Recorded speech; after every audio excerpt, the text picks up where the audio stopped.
The IV dripped poison into my veins when my phone buzzed. Fraud alert, $12,000 wire transfer to Cartier, posted 10:47 a.m. I was in this chemotherapy chair at 10:47 a.m., had been since 2015. My daughter-in-law Vanessa had account access for medical bills, not jewelry. I scrolled through transaction history. $340,000 gone, all Thursday mornings. All during treatment. My phone rang. DOD security compliance. Mr. Pritchard, we need to talk about your security clearance flags. Free way to support this channel. Tap subscribe. Thank you. My name is Malcolm Pritchard, 68 years old. I spent 35 years designing guidance systems for defense contractors. Top secret clearance. The kind of work where you document everything twice and keep the only key to your filing cabinets on your person at all times. I married Dorothy fresh out of college. 42 years together before the stroke took her 3 years ago. We raised our son Jason in the house she loved, the one I still maintain according to her watering schedules. She planted the hibiscus in 2003, right after we got back from Coronado. 6 months after retirement, prostate cancer. Stage 2, treatable but aggressive. Jason was working 60-hour weeks as a hospital administrator when he met Vanessa at a medical conference. She was pharmaceutical sales, 34 years old. They married within a year. Jason brought her to Sunday dinner 6 weeks after they met. He laughed at her stories about pharmaceutical conferences. First time I'd heard him laugh since Dorothy's funeral. I set an extra place at the table. When my treatment started, Jason gave Vanessa limited power of attorney to help manage my medical bills. The document specified healthcare expenses only. My home office contained 35 years of records in military-grade filing cabinets. Jason had never seen inside. Leather-bound notebooks with daily observations, timestamps, transaction logs with receipts filed by date. 35 years documenting missile guidance systems. You don't turn that off. Vanessa asked to help organize my files at least a dozen times. Said she wanted to make things easier, streamline the paperwork, set up better systems. I kept the only key. My security clearance required periodic financial reviews to flag potential blackmail vulnerabilities. Every purchase over $2,000 got flagged. Every unusual pattern got reviewed. The DOD doesn't care if you're retired when you still have active clearance for consulting work. 3 weeks ago, security officers started calling about anomalous spending patterns.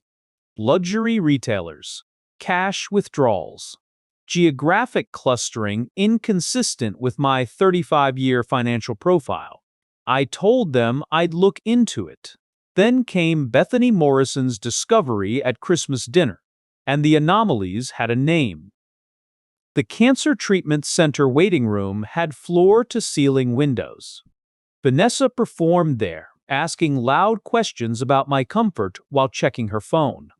Does Dad need another blanket? Should I talk to the nurse about his nausea medication? Other families smiled at her devotion. In Dr. Silverman's private office, Vanessa asked different questions. How long does he have? With his age and the treatment resistance, what's realistic? She asked that 12 times across 6 appointments. Asked about treatment efficacy twice. Dr. Silverman made a note in my chart. I saw it later, during my attorney's subpoena. 4th time daughter-in-law has asked about prognosis. 0 questions about pain management. The wire transfers started small, $3,200 to Nordstrom, $5,800 to a furniture store. always Thursday mornings between 9,005 and 30, when I was in the infusion chair with poison dripping into my veins and my brain fogged by treatment drugs. I noticed the amounts on my monthly statements, but couldn't focus enough to investigate. The chemotherapy made everything distant and slow. Fluorescent lights too bright. Coffee tasted like metal. My hands shook when I tried to write.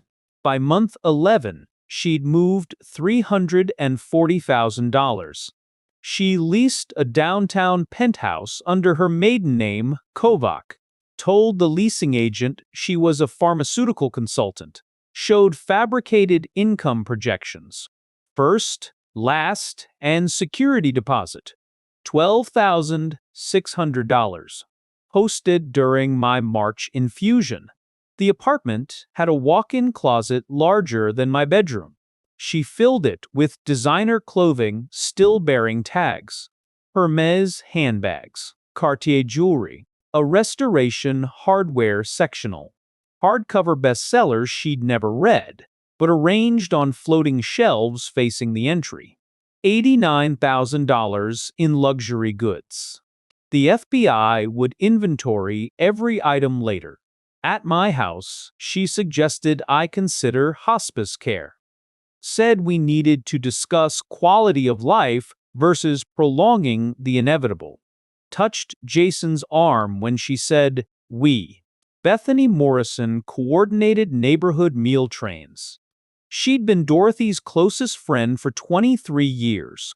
Retired bank manager with sharp eyes for discrepancies. Vanessa's car wasn't in my driveway when she claimed to be at my house. She wore expensive new clothing to drop off casseroles, carried handbags worth more than my monthly pension, while suggesting I was becoming a financial burden. Bethany had Dorothy's phone number on speed dial for 23 years. Now she had mine.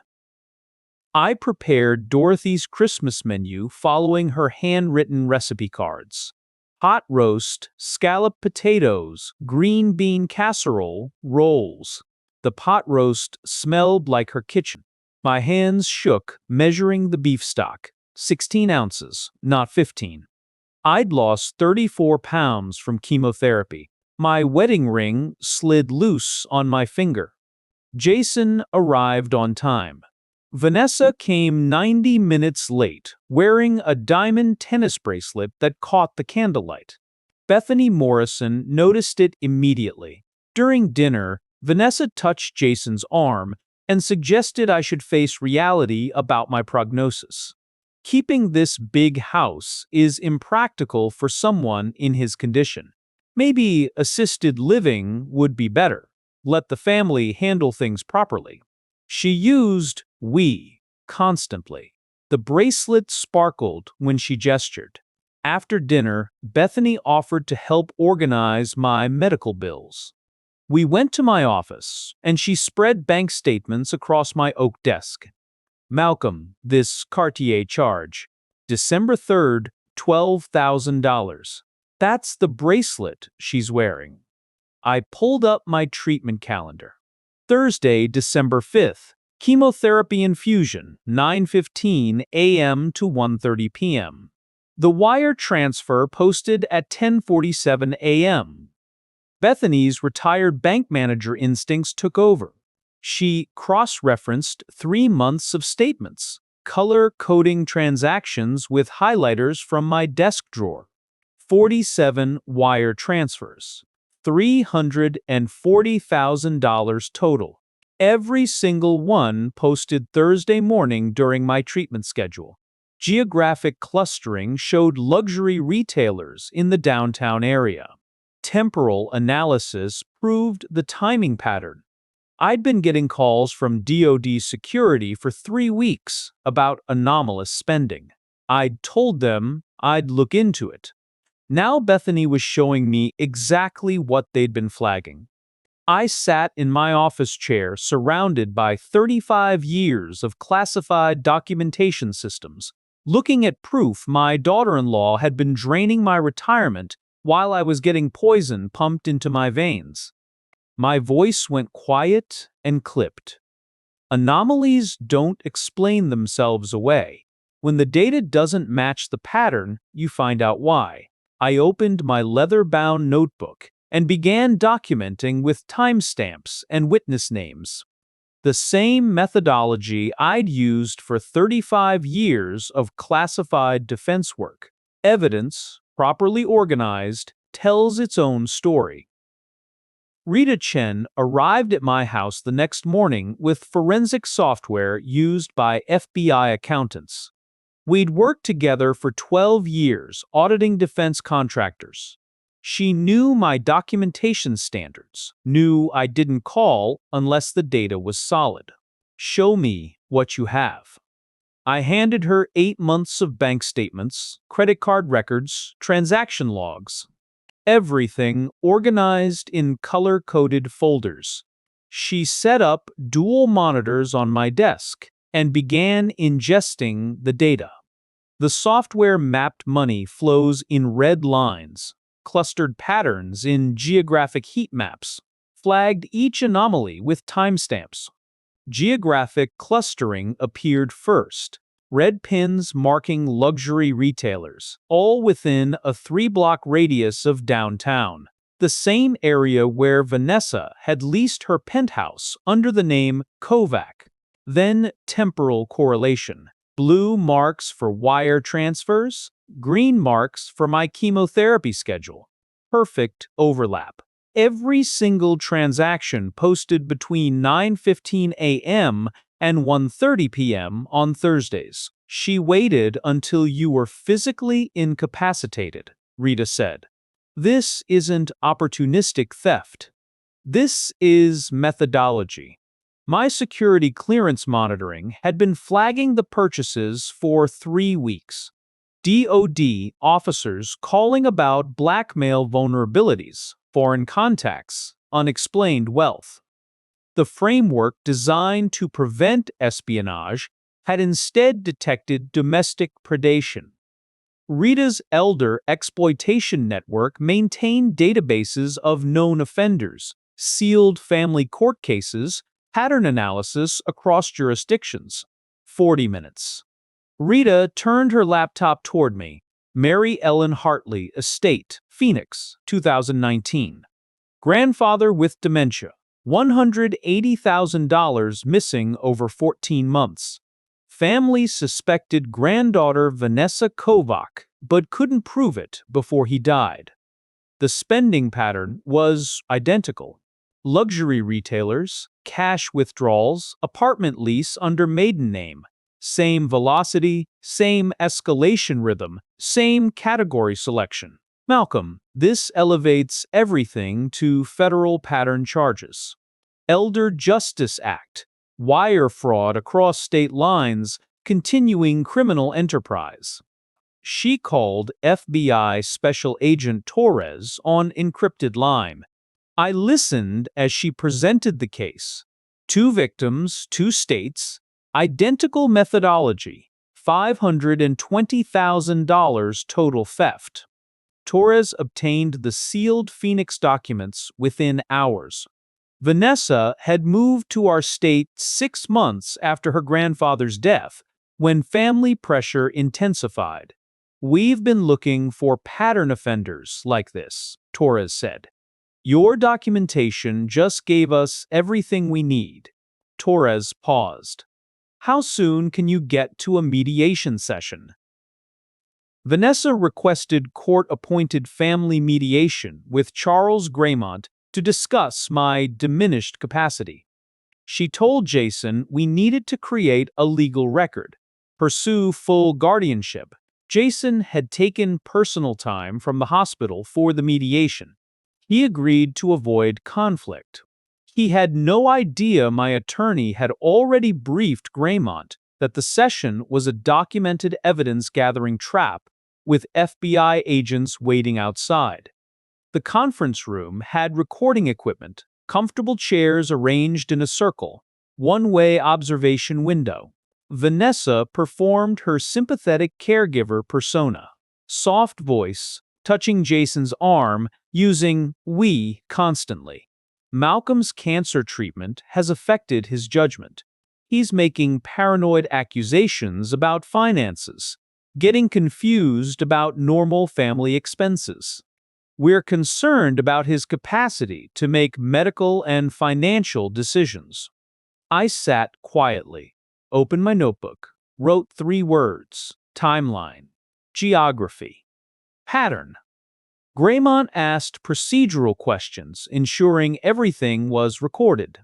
I opened my briefcase, slid Rita Chen's forensic analysis across the table. I've prepared documentation that addresses the concerns raised. Timeline visualization showing 47 wire transfers totaling $340,000, every single one posted during my chemotherapy appointments. Geographic maps showing luxury retailer clustering near the downtown penthouse, leased under the name Vanessa at $4,200 monthly. Spending velocity analysis comparing my case to the Phoenix grandfather case. Identical methodology, identical escalation pattern. Dr. Silverman's medical affidavit documenting 12 questions about my life expectancy versus 2 about treatment efficacy. Vanessa's face drained of color. This is ridiculous. I've sacrificed everything for this family, rearranged my entire schedule for his appointments, and now I'm being treated like a criminal? I placed the apartment lease application on the table. Vanessa listed as pharmaceutical consultant with fabricated income projections. First, blast, and security deposit of $12,600 cleared during my March infusion. FBI preliminary investigation estimate. $89,000 in luxury goods documented at the penthouse address. Jason stared at the apartment lease. Vanessa? She reached for his arm. He pulled back. This is ridiculous. I've sacrificed. Stop. Jason's first word in 10 minutes. She tried tears, accusations, gaslighting about my confusion and paranoia. 17 minutes.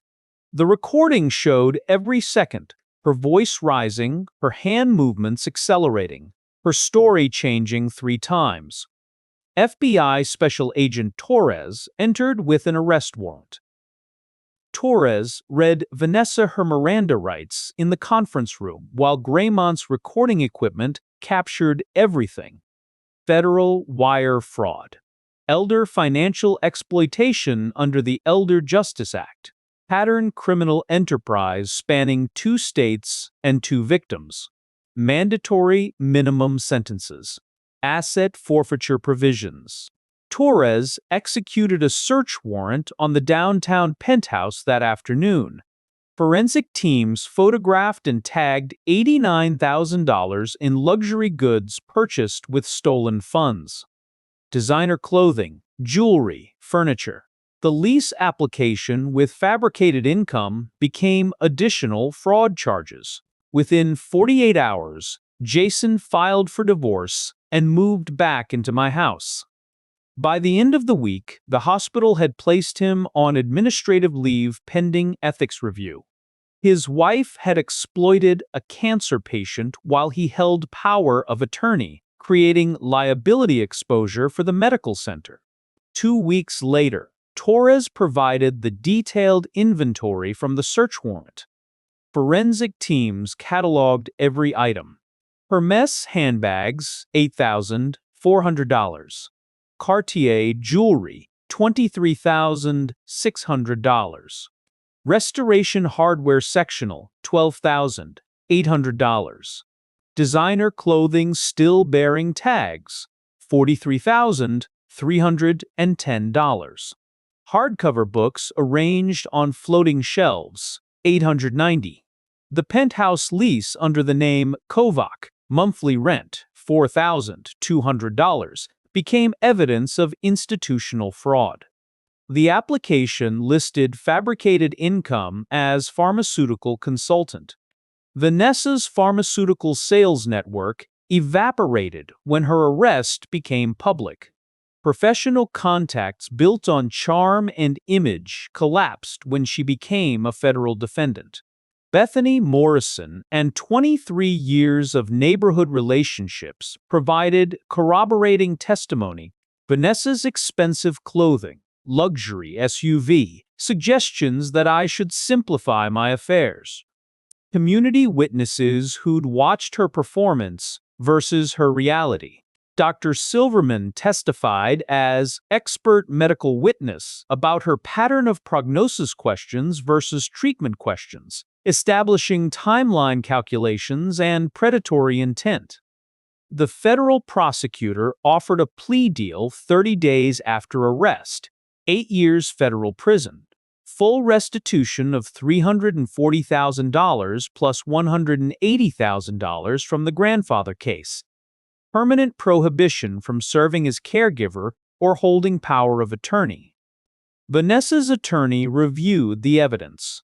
Forensic timeline analysis, medical records, recorded mediation confession, Phoenix case pattern match, FBI seizure inventory. He advised acceptance. Trial would result in 15 to 20 years. She deleted her Instagram account. The landlord terminated her lease. The woman who'd seen me as merely a financial resource now sat in federal detention wearing prison uniform, facing a decade of consequences for crimes committed while I was getting chemotherapy. Jason helped me organize the case files in my office, apologizing for his blindness. "You were working 60-hour weeks trying to provide," I said. "That's what we do." Enjoying the drama? A like and comment keeps me going. 18 months later, my cancer is in remission. Prognosis excellent. Jason comes over every Sunday to attempt Dorothy's recipes. Today it's pot roast, and he's reading her handwritten card with the same careful attention I once gave to classified blueprints. 16 ounces of beef stock, not 15. Precision matters, I say, smiling. We've rebuilt what Vanessa tried to break. He understands now that my 60-hour work weeks during his childhood were building the security she tried to steal. I took $50,000 of the recovered funds and started the Elder Abuse Foundation.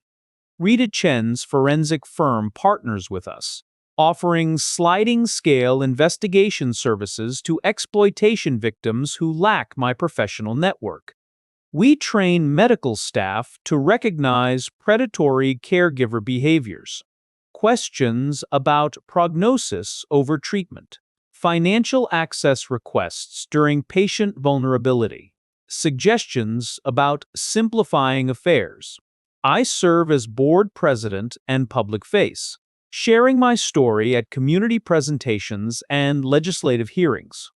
My testimony helped pass state law requiring enhanced oversight of power of attorney arrangements, mandatory reporting of suspicious financial patterns by medical facilities.